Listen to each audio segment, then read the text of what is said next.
The assassins chase Pinocchio, catch him, and hang him to the branch of a giant oak tree.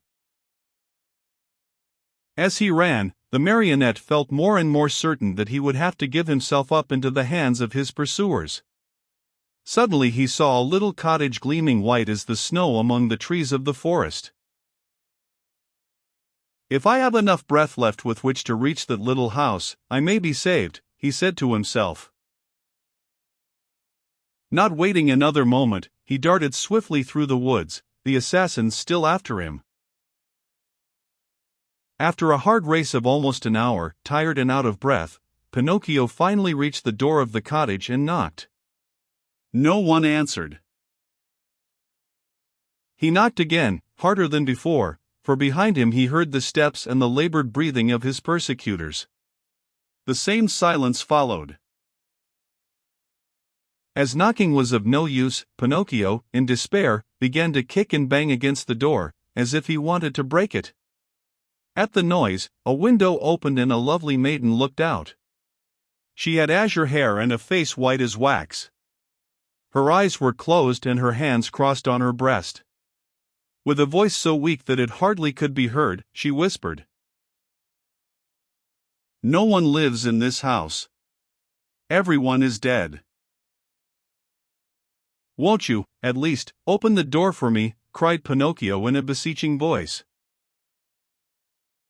"I also am dead." "Dead? What are you doing at the window, then?" "I am waiting for the coffin to take me away." After these words, the little girl disappeared and the window closed without a sound.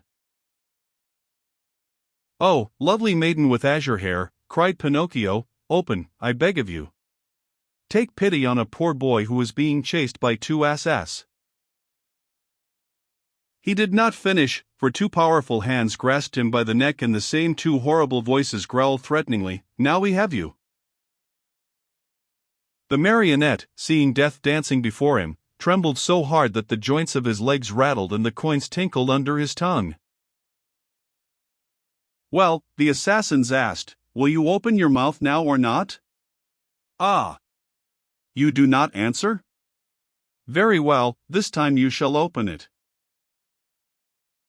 Taking out two long, sharp knives, they struck two heavy blows on the marionette's back.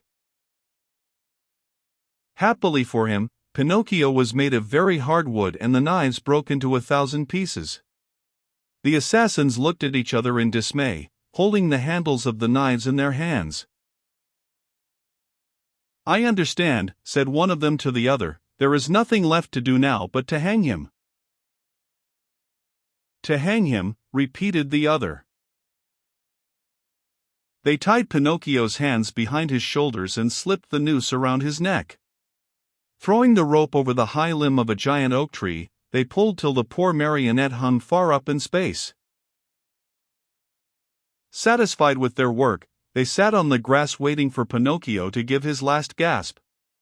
But after 3 hours the marionette's eyes were still open, his mouth still shut and his legs kicked harder than ever. Tired of waiting, the assassins called to him mockingly, "Goodbye till tomorrow. When we return in the morning, we hope you'll be polite enough to let us find you dead and gone and with your mouth wide open."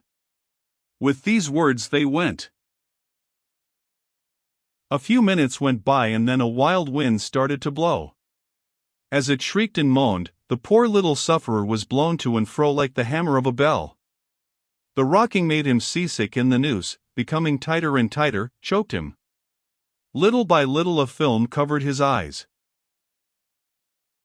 Death was creeping nearer and nearer, and the marionette still hoped for some good soul to come to his rescue, but no one appeared. As he was about to die, he thought of his poor old father, and hardly conscious of what he was saying, murmured to himself, "Oh, father, dear father! If you were only here!" These were his last words. He closed his eyes, opened his mouth, stretched out his legs, and hung there, as if he were dead.